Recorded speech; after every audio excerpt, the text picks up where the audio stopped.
the kind of coverage the Aam Aadmi Party has been getting over the last few days, do you believe that could create certain negative vibes and work against the party's interests? See, the BJP's well-oiled machinery, propaganda, has developed this image against the Aam Aadmi Party as if they are anarchists and they were running away from responsibility in Delhi. And I have to say that has had a damaging impact as far as the chattering classes are concerned, as far as a section of the urban voters are concerned. But on the other hand, the rural and the general populace support for Arvind Kejriwal has only increased after he resigned, because they saw that he stuck to his words. He was not a man who was interested in just grabbing power. So he was, I think, on all matters, it is very clear that after he resigned, the popular support only increased. And I'll give you an example in Ernakulam, in Kerala, where we were only going to contest 3 seats. It was popular upsurge which made us suddenly forced to contest 15 seats. So there is a dichotomy in reaction. There is a chattering class. There is a section of the urban media, voters who are watching TV channels, who are influenced by the kind of very negative and slanted partisan coverage of a section of the media. They have been influenced by them, and it has affected Aam Aadmi Party's reputation among this section. But as far as the bulk of the population is concerned, they see through these propaganda, and that is one thing that I keep saying.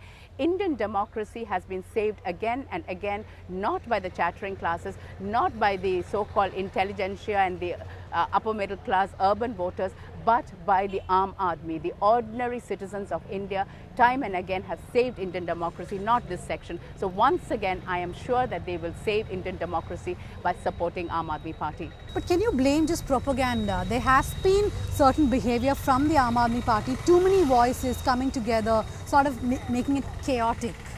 Well, I think that can be said about the Congress party, the LDF and the BJP. You saw the way Jaswant Singh has been, treated, Yashwant Sinha. All of them have different voices. You saw the way that the Congress, many of their ministers refused to contest these elections. I mean, what does that say? Now, those things are kind of, not so highlighted. But a small little disagreement in the Aam Aadmi Party is projected as if it is a thunderbolt, it is an earthquake. Whereas you have a disastrous situation in the Congress party where the senior ministers are refusing to contest.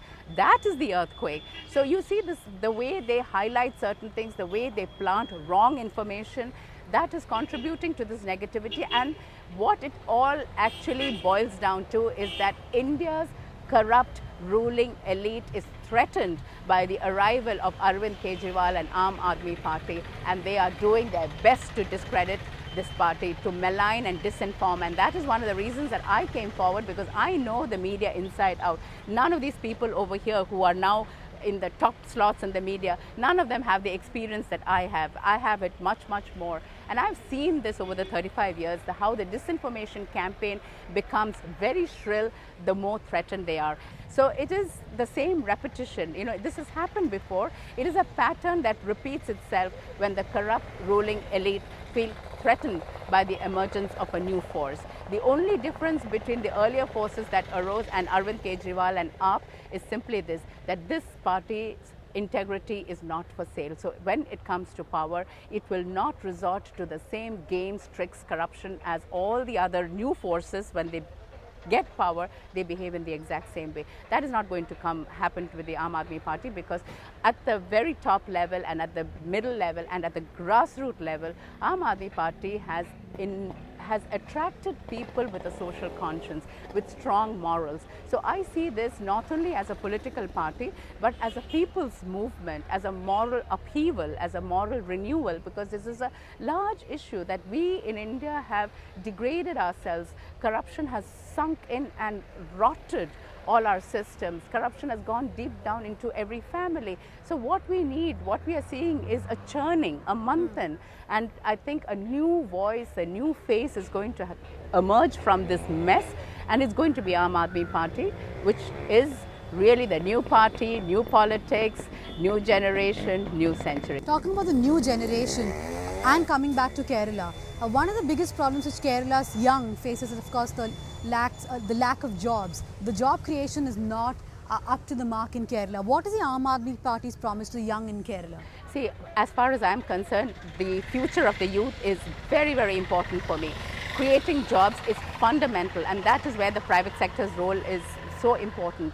My vision for Cochin is that it should become the knowledge economy's hub, because we don't want industries, we don't want pollution, because Kerala's natural beauty is so important to us, and it is a land which is very, very restrictive in terms of the space. It is a narrow strip of land.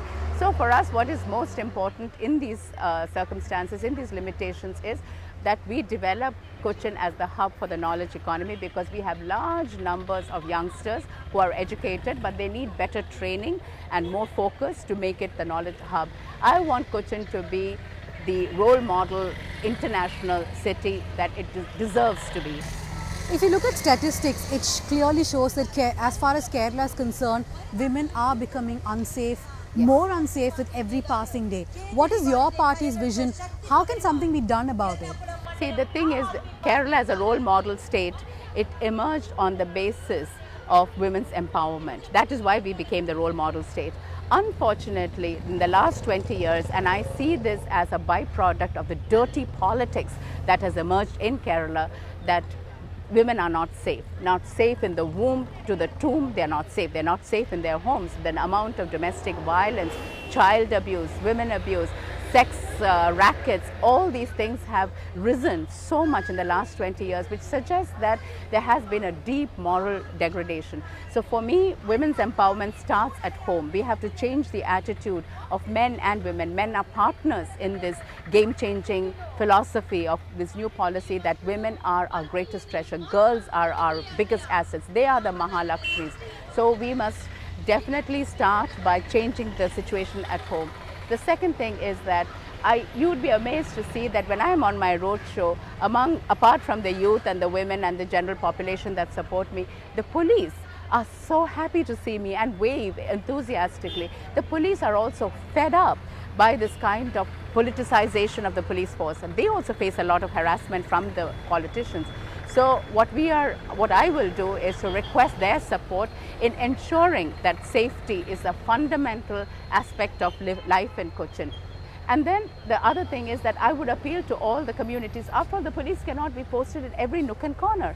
So it is us as a society that we should be vigilant. Are our girls safe? And if somebody is misbehaving with a girl, the population will rise in revolt and protect the girl and deal with the culprit, not violently, but ensure that he is captured and taken and given to the police. And when that happens, we will ensure that punishment is given immediately. See, right now there is an attitude that no, nothing can happen. There is this permissive attitude. So what? Nothing is, no one is convicted. No.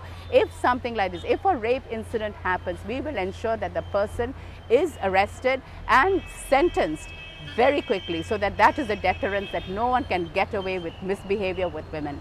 My last question: the Aam Aadmi Party use the social media phenomenon quite a bit, and if you actually look at the social media and Aam Aadmi Party, the Kerala Aam Aadmi Party is really popular.